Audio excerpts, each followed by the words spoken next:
שיעור בצניעות.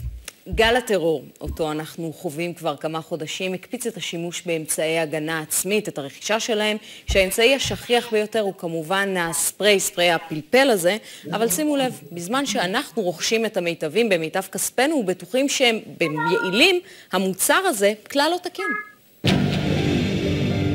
פיגוע דקירה בלב רעננה. פיגוע דקירה בחברון.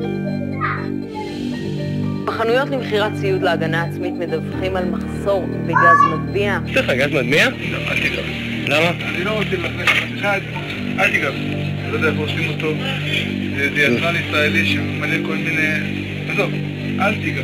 לקחנו לבדיקה 3 מכלי ספרי פלפל. מצאנו שיש ריכוז נמוך. ריכוז המוצר היה 1.3% והתקבל ריכוז של 0.4%.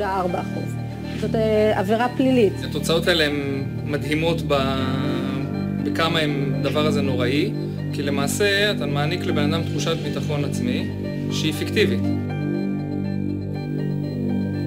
את התחקיר המלא נשדר כאן בתוכנית ביום ראשון.